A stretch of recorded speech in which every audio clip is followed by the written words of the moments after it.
Merci de votre fidélité à Télésud et bienvenue dans une nouvelle édition de l'entretien du jour. Je reçois aujourd'hui Elisha Zunon, qui est président de l'ONG Elisha Solidarité Internationale. Bonjour. Bonjour. C'est une ONG éponyme, hein? Tout à fait. Pourquoi? Parce que vous vouliez laisser... c'est un prélude à une fondation, quelque chose dans ce sens-là? On va dire ça, mais c'est surtout parce qu'en fait, on m'a vu dans plusieurs mouvements associatifs auparavant et c'était vraiment pour marquer le coup et m'identifier en fait que j'ai pris ce nom-là. Très bien. Donc là, quel est le public que vous visez? Quelles sont les actions que vous allez mener en direction de ce public-là? Alors, c'est une association donc, qui est scindée en plusieurs parties. Donc, nous œuvrons dans le social, culturel, humanitaire et aussi la promotion, la protection de la femme, de la mère et de l'enfant, donc partout dans le monde. Donc, en fait, ça vise toute catégorie de public, en fait. D'accord. Mais ça fait que vous ratissez très large et ça demande des moyens de, pas que d'ONG, mais de ceux qui se sont professionnalisés en quelque sorte dans le secteur des ONG.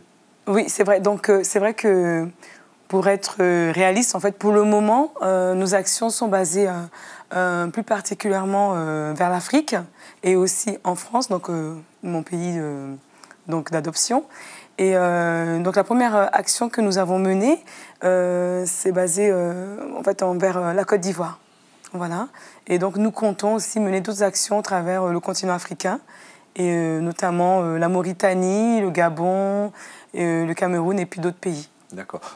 Cette première activité dont vous parliez, c'était un rassemblement qui avait eu lieu, je crois, au Trocadéro. Voilà, c'est ça, le 6 août 2011. Donc, c'était un rassemblement pour rendre hommage à tous les morts en Côte d'Ivoire, en fait.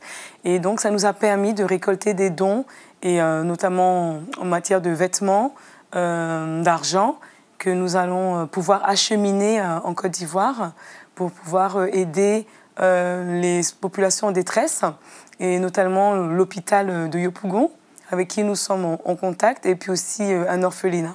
D'accord. Et à ce niveau-là, est-ce que vous avez réussi à faire en sorte de ne pas être en concurrence avec les autorités ou d'avoir suffisamment de soutien, justement, pour que ce que vous avez pu récolter arrive sans grande difficulté à destination? Alors justement, lui, c'est que nous avons... on essaie de ne pas concurrencer, mais plutôt on appelle au soutien aussi des autorités, parce que nous sommes obligés de collaborer avec les autorités dont nous, comment dirais-je, dont nous sommes sous couvert. Pour compléter l'action. Exactement, pour compléter l'action. Et donc, pour l'instant, nous n'avons pas encore acheminé nos dons.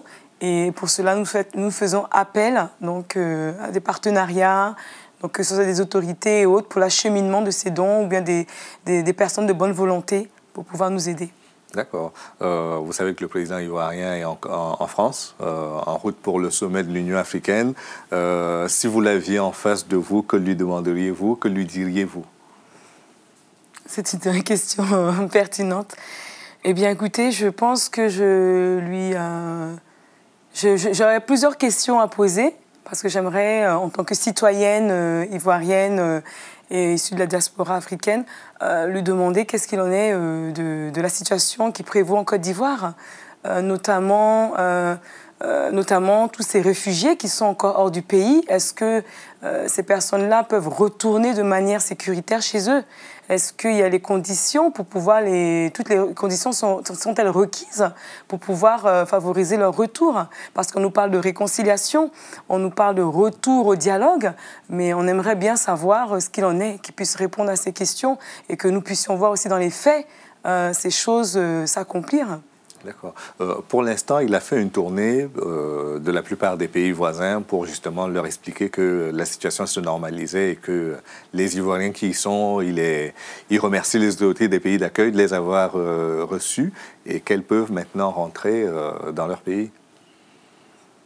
Très bien, mais on voudrait vraiment avoir le suivi parce que, par les échos que nous avons, jusqu'au jour d'aujourd'hui, parce qu'on se renseigne, notamment par les organisations telles que Amnesty International. Donc, on prend des renseignements, même par rapport aux familles qui sont encore là-bas, avec qui nous gardons le contact, le lien. Et on se rend compte que les efforts ne sont pas encore atteints, les objectifs fixés ne sont pas encore résolvés plutôt. Et donc, à ce sujet, on aimerait vraiment avoir un suivi et des réponses concrètes. D'accord. Voilà. OK. En dehors de l'humanitaire, quelles sont les autres actions que vous comptez mener dans cette perspective-là de réconciliation finalement des Ivoiriens entre eux? Nous comptons justement pouvoir aider, parce qu'on sait que l'État ne peut pas résoudre toutes les difficultés qu'a entraîné cette crise, cette guerre en Côte d'Ivoire. Donc, en tant qu'ONG, nous souhaiterons vraiment apporter notre soutien, main dans la main avec les autorités et les autres ONG sur place et aussi hors du pays, pour pouvoir aider à la réconciliation et au rétablissement, au bon fonctionnement de ce pays. Et pour cela, nous comptons aussi nous investir dans le domaine culturel, c'est-à-dire pouvoir favoriser au travers d'actions, des festivals, des conventions, pas mal de choses comme ça, de conférences, pouvoir justement favoriser le dialogue, l'échange, pour apaiser les cœurs. En impliquant des artistes? Tout à fait. Parce que j'ai vu que vous avez une artiste ivoirienne dans le comité de l'association, Kian Keita. Tout à fait, qui est ma marraine. Donc, Kian Keita est connue, plus ou moins connue sous le nom de ex-Kimikan. Et donc, c'est la marraine de l'ONG, donc avec qui nous avons organisé en tant qu'ONG Lisha le Cas International Festival qui a eu lieu le 15 décembre dernier et qui a été vraiment une réussite, qui a pu rassembler justement tous ces Ivoiriens de la diaspora et aussi pouvoir montrer les talents, le potentiel, parce que c'est aussi ça la Côte d'Ivoire. C'est tous ces artistes, ces créateurs, ces stylistes, ces humoristes qui ont marqué, qui marquent encore l'histoire de ce pays et de l'Afrique. D'accord. Combien de temps vous donnez pour arriver à apaiser les cœurs, comme vous dites, en Côte d'Ivoire et en dehors de la Côte d'Ivoire, des Ivoiriens qui sont à l'extérieur? Je pense que le temps, c'est... On ne peut pas se donner une limite de temps. Je pense que les choses viendront au fur et à mesure, avec le dialogue surtout. La bonne volonté et le dialogue. Vraiment un dialogue respectif et des échanges. Donc ça prendra le temps qu'il faudra. Et c'est sûr que ça se fera pas du jour au lendemain, mais il faut bien commencer et puis favoriser les choses pour... Donc, en gros, vous ne terminerez pas sur le dossier ivoirien avant de commencer sur les autres pays que vous avez cités tout à l'heure. Vous avez dit que vous envisagez également d'intervenir au Congo, au Gabon et dans d'autres pays. Qu'est-ce qui motivera vos interventions respectives dans chacun de ces pays que vous avez évoqués tout à l'heure? Alors, les motivations, c'est justement de pouvoir, comment dirais-je, pouvoir soutenir, en fait, pouvoir entretenir cet échange avec les pays africains. C'est-à-dire soutenir... Vous êtes dans une perspective panafricaine, si tout à fait. Si voilà, je résume un peu. Voilà, c'est ça. Donc on veut pouvoir briser les barrières. Voilà, briser les barrières, connaître l'autre, ça nous permet d'aller de l'avant et surtout de nous rassembler. C'est pour ça qu'en fait, on ne se focalise pas que sur un seul pays, mais on veut vraiment promouvoir la diversité entre nous pour qu'on puisse mieux se connaître, parce qu'en se connaissant mieux, ça évite les conflits, ça évite justement les mésententes et autres. Parce que quand vous prenez le cas de la Côte d'Ivoire, qui est quand même assez symptomatique de ce que vous souhaitez guérir, c'est au sein du même pays qu'on a du mal à s'entendre. À l'échelle continentale, les difficultés seront autrement plus importantes. C'est vrai, mais je pense que déjà, le cas de la Côte d'Ivoire, faut qu'on se dise que le linge sale se lave en famille. Et je pense que pour ce pays, on aurait dû... Enfin, ça c'est mon point de vue en tant que citoyenne, vraiment laver ce linge sale en famille. On n'avait pas besoin de l'influence occidentale. C'est ça. Donc je pense que les Africains sont assez matures, doivent être autonomes pour pouvoir régler les conflits chez eux.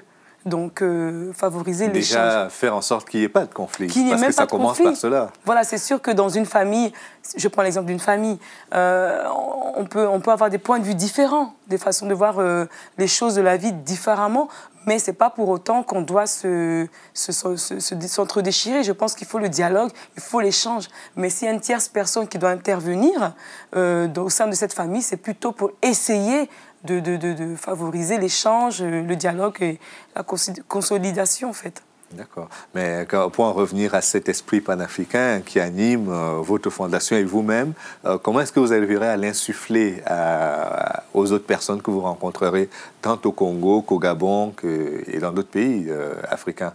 Tout simplement parce qu'on a une histoire commune. L'Afrique est le berceau de l'humanité.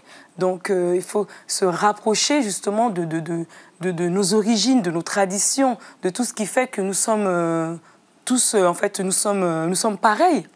Mais ça n'a pas suffi. Kwame Nkrumah a tenu ce discours, d'autres avec lui ont tenu le discours, mais jusqu'à présent, les États-Unis d'Afrique, on attend toujours.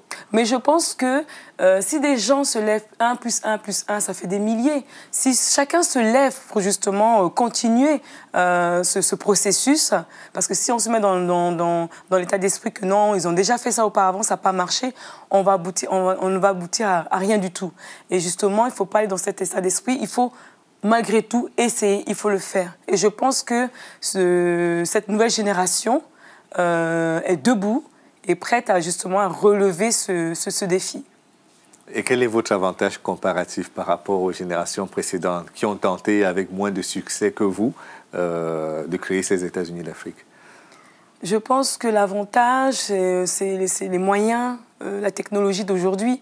On a vraiment accès à des réseaux sociaux qui nous permettent d'échanger, qu'on soit du pôle Nord avec quelqu'un qui est à l'extrême bout de la planète.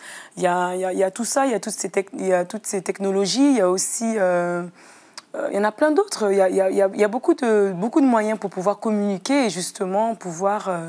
essayer de consolider les choses.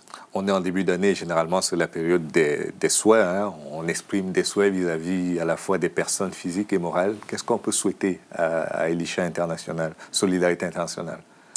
Tout simplement, ce qu'on peut souhaiter à Elisha, c'est de pouvoir continuer ce combat, continuer de défendre cette cause humaniste et aussi pouvoir apporter vraiment du positif dans la vie des gens.